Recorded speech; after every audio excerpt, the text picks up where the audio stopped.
Herfra. Vi hedder True Tricks.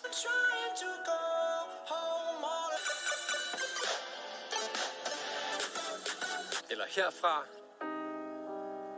When my head goes in different directions, you know my heart's never on the move. If I'm 100 with you, you can put an ocean between our love. It won't keep us apart. Eller herfra. Du ser, at du er pæn og sover længe, men er du overholdt modeller med i seng?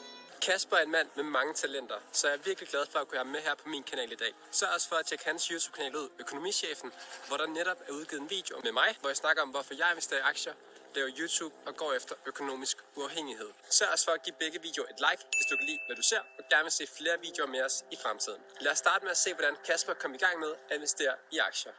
Hej og velkommen til eller tilbage til dagens pengetips, og til en særlig video, hvor vi i dag har Økonomichefen med her i studiet. Hvis du ikke allerede har set det, så sørg for at tjekke vores comedy sketch, hvad skal man kalde det, på ekstrem livsstil ud. Det var en super sjov video, hvor Økonomichefen her kommer på besøg hjemme med mig, og der er ikke meget mere end at sige det. Sørg for at tjekke den ud. I dag der skal vi egentlig bare snakke lidt omkring aktier, økonomi, hvorfor vi gør det vi gør. Så måske du lige kunne starte med at præsentere, hvem du egentlig er, og hvad du laver over på din YouTube-kanal. Mit navn det er Kasper, og jeg har en YouTube-kanal, der hedder Økonomichefen, hvor jeg fortæller om privatøkonomi, investering, aktier og alt muligt, der har med penge at gøre. Det passer jo perfekt til den her kanal og til det, vi skal forhåbentlig snakke om i dag. Altså man kunne egentlig starte med sådan, hvornår begyndte du at investere i aktier? Jeg begyndte faktisk først at investere i aktier i 2015. Det var samme år, jeg startede. Det var samme år, du startede? Jeg startede altså 2015. Okay, jeg er så lige lidt ældre, så det var senere i mit eget senere i livet. Så hvor langt var du der? Var du fuldtidsarbejdende, eller? Nej, det var jeg ikke. Der var jeg faktisk bare studerende. Okay. Der var jeg bare, jeg gik på universitetet. Ja. Så begyndte jeg bare at investere lidt i nogle forskellige enkeltaktier. Ja. Jeg tror ikke engang, jeg kendte ikke så meget til fonde og sådan noget på det tidspunkt. Sure. Så det var meget faktisk enkeltaktier i starten, jeg investerede i. Og det var sådan lidt random i virkeligheden, hvad jeg gjorde. Så jeg havde kendt til aktier tidligere end det, men jeg har aldrig selv investeret. Og sådan virkelig, jeg har aldrig tænkt, det var noget for mig. Jeg havde altid gået og tænkt, at aktier, det var sådan et eller andet, hvor at man skulle have mange penge, og at det var for gamle mænd, der sad med slips og drak cognac. Og så sad de og diskuterede aktiepriserne, og jeg har altid tænkt, at det er jo ikke mig. Jeg kommer ikke fra et sted med penge, og var bare på SU og så videre. Men så mødte jeg en, jeg tror faktisk måske det var da jeg startede på min PhD, men jeg kan ikke huske, om det var lidt før. Men han havde bare investeret i Vestas, tror jeg det var, og firedoblet sine penge på et par år, eller et eller andet. Det kan også være, det var lidt længere tid, men det var i hvert fald bare sådan, hvor jeg tænkte, wow. Så det var den der tanke om, at du faktisk kunne, det der med, at man siger om at få sine penge til at arbejde for en, faktisk tjene penge på sine penge. Ja. Var det der sådan sparkede det i gang? Ja, det var det. Jeg har altid været rigtig god til at spare op. Så jeg har altid haft en portion penge liggende på siden, men bare ikke tænkt så meget over, hvad der skulle ske med dem. Jeg har bare ligesom ikke brugt dem. Og så bliver de bare til flere og flere. Og så pludselig møder jeg en person, som, jamen, hvad laver du? Hvorfor ligger de der, og ikke laver noget? Jeg har haft mine i Vestas. Nu har jeg 4 gange så mange. Så tænker jeg sådan, okay. Jeg kan godt forstå, så føler man sig lidt snydt, eller sådan, hvad er det, jeg er gået glip af? Ja, præcis. Det er sjovt, din historie minder så meget, altså min egen, hvor jeg startede også i 2015, investerede også i nogle forskellige enkeltaktier, blandt andet Vestas, og havde ingen idé om, hvad fonde var, men havde altid været god til at spare op, og havde jo også sådan flere 100.000, sådan bare sparet op stående i banken dengang. Det er meget sjovt, hvordan de historier sådan minder om hinanden. Men hvad så? Nu har vi begge to en økonomi YouTube-kanal. Og vi har begge to en økonomi YouTube-kanal. Jeg elsker det. Nej. Men hvad så dengang? Der kunne du jo ikke se YouTube. Eller det ved jeg ikke, om du gjorde. Så du YouTube dengang? Eller hvordan kom du så i gang med at investere? Altså jeg så YouTube, men ikke om investering. Så masser af YouTube. Men det jeg gjorde, det var bare, at jeg begyndte at læse lidt rundt på nettet, på forskellige blogs, og så købte jeg et par bøger til at starte med. Hvad for nogen? Fordi det får jeg mange spørgsmål om. Hvad for nogle bøger? Jamen faktisk, så den allerførste bog, jeg købte, den vil jeg faktisk ikke engang anbefale, tror jeg. Men den hedder One Up on Wall Street. Okay. Men på det tidspunkt var den rigtig god for mig, fordi det den lærte mig at forstå, som jeg vil sige faktisk er noget af det, jeg synes var det allervigtigste at forstå, det var, at en aktie, det er en ejerandel i en virksomhed. At man køber ikke bare en lottokupon, man køber sig ind som medejer i en virksomhed, Og det var sådan, at der bare var noget, der faldt på plads for mig. Sådan, på en måde, det var bare simpelt. Men fordi jeg ikke havde tænkt over det ordentligt, så var det bare sådan, det er. Ja.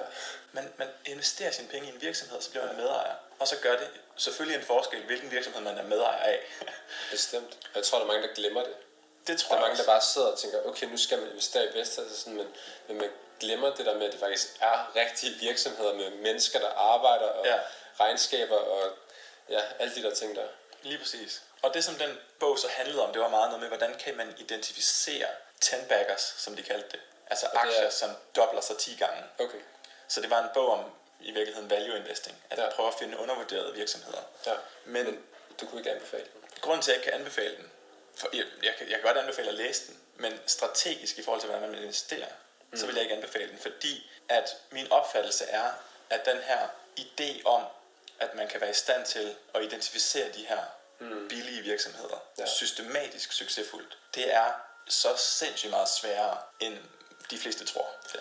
Og hvis man nu lige skulle sætte flere ord på, at du siger, identificere dem, det er en ting, men også systematisk og succesfuldt. Altså kan man godt, hvad betyder det sådan helt lægmandssprog? Det betyder, at hvis man skal investere i en aktie, så skal det være fordi, at man tror på, at den aktie, den kan performe bedre, end hele markedet gør. Fordi hvis den ikke gør det, så kan man lige så godt investere i hele markedet. Ja. Det er det, man kan gøre igennem aktiefonde. Ja. Så hvis man køber en enkelt aktie, så er det fordi, man tænker, at den her, den klarer sig bedre end markedet. Og det, der bare har vist sig, det er, at der er mange, der tror, at de kan. Og nogen kan også gøre det i en periode. Men det der med systematisk og succesfuldt, det jeg mener med det er, at man skal kunne finde en metode, som gør, at når jeg køber en aktie, så er der en ret stor sandsynlighed for, at den kommer til at performe bedre end markedet. Ja. Det er svært at gøre. Man skal blive Warren Buffett. Jamen faktisk, det er ikke engang nok. Nej. Altså Warren Buffetts strategi, hvis man ser rent videnskabeligt på Warren Buffetts strategi, så er det ikke entydigt, at det ikke bare er held. Nej. Altså der findes måder at forklare hans afkast på, som handler om, at han i virkeligheden bare har været udsat for mere risiko end markedet igennem sine investeringer, og han har været gearet. Altså han har investeret for flere penge, end han har haft, ved at kunne låne penge og sådan noget. Så han har kunne øge sin renteeffekt ekstra meget. Ja, det er jo helt vildt, hans afkast. Det er jo stukket helt af. Hvis vi går lidt tilbage, det var så en bog, du ikke kunne anbefale. Var der nogen af dem, der læste, du så kunne anbefale dengang? Så læste jeg også The Intelligent Investor. Ja. Og den synes jeg var mere fundamental. Så den ville jeg klart, hvis jeg skulle vælge en bog at starte med, så ville jeg vælge den. Okay, alle starte med den bog, eller sådan, hvor skal man gå på universitetet for at læse den, eller hvad er sværhedsgraden? Det ved jeg faktisk ikke. Var den let forståelig for dig dengang, eller sådan, var den okay? Ja, det synes jeg, den var. Ja. Men man kan sikkert også få den på dansk, vil jeg gætte på. Ja. Så er det sikkert også nemmere. Og hvad vil du så sige? Du var her, du havde hørt fra din ven, der investerede i Vestas, du havde læst de her bøger, den her bog i hvert fald. Ja. Hvad gav den dig sådan konkret, du kunne bruge i din investeringsrejse? Den gav mig et overblik og en forståelse for, hvad det handlede om, og så gav den mig lysten til at finde ud af noget mere. Ja. Det der med at opdage, at her er der et univers, hvor man kan blive bedre til det faktisk. Man kan dygtiggøre sig i det. Man kan læse om det. Ja. Og jeg har altid godt kunne lide at lære nye ting. Ja. Så var det bare pludselig en ny ting, der var at lære noget om. Så begyndte jeg bare at prøve at undersøge det, så godt jeg kunne. Hvad så har du investeret sig i de der enkeltaktier dengang? Ja. Har det så ændret sig med tiden, eller hvis du sådan skulle fortælle om din investeringsstrategi? Jamen det har ændret sig faktisk. Det har ændret sig ret meget. Fordi nu har jeg klart størstedelen af mine investeringer i passive indeksfonde. Så det er især danske passive investeringsforeninger, som ikke koster så meget at have. Og så har de til gengæld inde i fonden, er der en hel masse forskellige aktier, som dækker hele markedet. Ja. Så jeg ligesom kan følge med markedet, i stedet for at prøve at slå markedet. Og selvom de her, du siger, danske investeringsforeninger, så kan de jo sagtens indeholde en masse forskellige udenlandske aktier. Ja. Det er bare fordi, det er en dansk forening, der har oprettet den her fond. Ja. Så præcis. Så den danske forening køber aktier fra hele verden, og så kan jeg bare købe fonden for danske kroner. Ja. Men det betyder ikke, at jeg så er sikret valutamæssigt. Altså, jeg ejer jo aktierne i de valutaer, som de nogle gange eksisterer i, men kan meget nemt handle dem. Ja. Fordi jeg bare skal købe et bevis, så har jeg en lille del af alle de her aktier. Så hvad så, hvis man siger procentmæssigt, hvor meget har du så i fonde versus enkeltaktier i din samlede portefølje? Jeg tror, jeg har omkring 2/3 fonde, måske 70% fonde, og resten i enkeltaktier. Okay. og apropos ikke at anbefale ting. Jeg ved ikke, hvorfor jeg altid starter med at sige ting, jeg ikke vil anbefale. Jeg tænker, jeg vil anbefale. Men det vil jeg heller ikke anbefale. Okay. Jeg vil jo ikke anbefale noget. Jeg synes, man selv skal oplyse bare, snakker, så folk danner deres egne meninger. Præcis, man skal gøre det, man selv føler for. Ja. Men grunden til, at jeg har så relativt en stor andel i enkeltaktier, ifølge hvad jeg selv vil sige, det er, at jeg er ret risikovillig. Ja. At jeg har ikke noget problem med, hvis de penge, de tanker 50% ned, og så kommer lidt op igen. Og, altså jeg håber, det er grund til, at jeg ikke har noget problem med det, det er fordi, jeg håber, at de kommer op igen på et tidspunkt. En firedobling, ligesom Vestas. Lige præcis. Og jeg har masser af tid. Jeg har ikke brug for, at de bliver til en firedobling inden for 5 år. Altså jeg tænker meget længere frem. Ja. Så jeg har tænkt mig at have dem i 20 år, 30 år, og mange af dem har jeg muligvis aldrig tænkt mig at sælge. Ja. De kommer bare til at gå i generationer videre. Ja, det tror jeg også er en af de ting, der er mange, der sådan forvirrer det der med sådan spekulering versus investering. Ja. De kigger kortsigtet, okay, hvordan ændres aktiekursen i dag? Hvad viser det her næste regnskab? Man tænker ikke sådan, okay, hvad sker der de næste 5, 10 eller 20 år? Den har det der langsigtede syn på det. Nej, lige præcis. Men hvad så, hvor mange forskellige enkeltaktier har du? Er det bare én, du har satset på? Fordi jeg har også 30% enkeltaktier, og det er satset på én aktie. Tesla. Det er Tesla. Hvad med dig? Er det sådan delt ud på flere, eller? Det er delt ud på flere. Ja. Det er faktisk, jeg har faktisk bare relativt små beløber i en hel masse, især Dividend Aristocrats og Dividend Kings. Ja. Så jeg har fokuseret meget på at købe udbytteaktier. Og de her Dividend Aristocrats, det er aktier, der har betalt udbytte og øget det hvert år, minimum i 25 år, og er medlem af det amerikanske S&P 500. Ja. Og så Dividend Kings, det er dem, der har gjort det i 50 år i stedet for. Ja. De behøver så ikke være medlem i S&P, men og jeg er sikker på, at begge vores YouTube-kanaler har flere videoer, der fortæller de her ting teknisk, hvis man gerne vil vide mere omkring de her ting i detaljen, så det er bare sådan lidt overordnet. Jeg skal passe på, at jeg ikke ender nede i rabbit hole. Der findes en hel video om hver af de her lidt tekniske termer sikkert på begge vores kanaler. Men du har de der udbytteaktier. Jeg har især mange udbytteaktier, ja. Udenlandske, amerikanske. Rigtig mange amerikanske. Faktisk primært amerikanske. Du havde en stor opsparing, før du begyndte at investere i aktier, men du vidste ikke rigtigt, hvad du opsparede selv. Eller sådan, men hvorfor investerer du i aktier i dag? Jamen, grunden til at investere i aktier i dag, det er fordi, at jeg gerne vil blive økonomisk uafhængig. Hvad betyder det for dig? Det betyder, det er, at jeg fuldstændig selv kan råde over min tid og lave de ting, der betyder mest for mig. Og grunden til, at jeg så investerer i aktier, det er fordi, at aktier netop over tid kan være med til at generere en eller anden form for passiv indkomst, eller i hvert fald en eller anden form for sekundær indkomst, som kan være med til at betale regninger. Og på et tidspunkt forhåbentlig betale hele regningen. Ja. Og det vil sige, når man ikke længere skal tænke over at skaffe penge til sin husleje, til sin mad, og til at besøge sin familie osv., så snart man har dækket sådan ligesom det fundamentale i livet, så åbner der sig så meget frihed op i forhold til, okay, nu er jeg ikke nødt til at skaffe penge. Ja. Så nu kan jeg gøre ting uafhængigt af, hvor mange penge de ligesom indbringer mig. Og vil du så sige, at det er så udelukkende aktierne, der skal være med til at finansiere den her økonomiske uafhængighed, eller har du også andre investeringer, ting du arbejder på? Jeg har andre ting kørende. Jeg har blandt andet medstifter i en virksomhed, som producerer discs til discgolf. I øvrigt super sjov sport. Ja. Vi hedder Løft Discs, hvis I vil ind og tjekke det ud. L-Y-F-T? L-Ø-F-T. Løft. Så ligesom at løfte noget. Okay. Og så discs. Det gør vi selvfølgelig for at brande os som et skandinavisk brand på det internationale marked. Og så har jeg økonomichefen, i øvrigt også med Ø. Så jeg elsker åbenbart ting med Ø. Er det også med Ø? Med net? Nej, Monet. Det er med O. Det er med det beklager jeg råd dig. Det kan vi snakke om senere. Jeg har en sparepige, så du har champagne. Den har faktisk en lille historie. Hvis jeg har set den sketch, vi har lavet, så er der, den er ikke helt tilfældig, den står her. Det er jo meget, du har betalt allerede. Så hvordan vil du gøre dig fortjent til suppen? Prøv lige at vente 2 sekunder.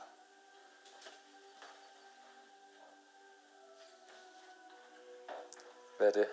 Jeg ved godt, at jeg har været en klovn i dag, og der er mange ting, jeg har gjort forkert, og jeg er også rigtig skuffet over mig selv. Økonomichefen er min YouTube-kanal, som også er med Ø, og det er så også, altså man kan sige, det hele handler jo om, at jeg prøver at gøre de ting, jeg godt kan lide, og så prøver at se, om jeg kan gøre det bæredygtigt i første omgang. Og det er også det, jeg forsøger med YouTube. Jeg elsker alt muligt, og jeg nægter at begrænse mig i, hvad jeg gør, så jeg gør bare det hele. Og det er også godt, jo mere man har været glad for, jo mere har man at være glad for. Ja. Så det er mere glad for det. Præcis. Så apropos vores sketch, og sådan, som er meget bygger på det her ekstreme, og meget sådan at leve på en sten og sådan noget, lidt en parodi på det, der er vist på TV2 Lorry og sådan noget. Ja. Hvad så, hvis du skulle fortælle, har du mødt de fordomme, som for eksempel jeg har mødt på TV2 Lorry med, at man kan ikke blive økonomisk afhængig ud, man lever på en sten og spiser tomatsuppe, og man kan aldrig drikke champagne eller sådan. Hvad har du mødt, og hvordan er din livsstil? Altså man kan sige til mit forsvar, så har jeg jo faktisk ikke været, eller jeg ved ikke om man kalder det forsvar, men jeg har ikke gået viral på TV2 Lorry, så jeg har ikke skulle forsvare mig så meget over for andet end dem i nære omkreds. Og jeg synes egentlig, at jeg tror egentlig ikke, at jeg lever så ekstremt faktisk, som mange, der arbejder med FIRE, gør. Det der bare er med mig, det er, at jeg rent naturligt interesserer jeg mig ikke særlig meget for ting, der koster penge. Jeg interesserer mig mest for at skabe ting, og det kan selvfølgelig også godt koste penge. Det kan faktisk koste rigtig mange penge, når man skal starte en virksomhed, man skal til at skabe ting, så er det rigtig dyrt. Ja. Men sådan normalt forbrug, der har jeg aldrig haft en særlig dyr livsstil, fordi der er mange dyre ting, som jeg bare ikke interesserer mig for. Jeg interesserer mig ikke for dyr tøj, dyrt mad. Jeg interesserer mig heller ikke for noget dyrt at drikke. Jeg kan ikke engang lide den her. Altså jeg har smagt sådan en her, og det er helt vildt bittert. Ja præcis, jeg har samlet det her også. Altså faktisk flere champagne liggende, men giver dem til som gave. Jeg er meget hellere sådan en billig asti eller sådan noget sødt noget eller sådan et eller andet. Altså jeg kunne sagtens finde på at drikke af den, men så ville det udelukkende være for at se rig ud. Altså det vil ikke være på grund af smagen. Okay, men det er også sjovt. Altså det der med at se rig ud. Ja. Eller hvad er det rige liv for dig? Altså det med at se rig ud er nok mest en joke, fordi at jeg går ikke specielt meget op i mit image på den måde. Men det rige liv for mig det er en sjov ting, fordi ordet rig, det bruger vi jo til forskellige ting. Man kan have et rigt følelsesliv, og man kan være rig i forhold til økonomi. Det betyder bare sådan en mangfoldighed, man har en overflod til meget. Ja, man har meget af noget. Og det er derfor, så tit så kan man blive lidt, jeg synes måske det giver ikke så meget mening at snakke om det, uden at specificere, hvilken slags rigdom man taler om. Fordi det er klart, at alle vil gerne have et rigt følelsesliv. Og det er ikke nødvendigvis alle, der vil være rige i penge. Og der er også den der med, at jamen, penge gør dig ikke rig. Hvor jo, penge gør dig rig, men kun den slags rig.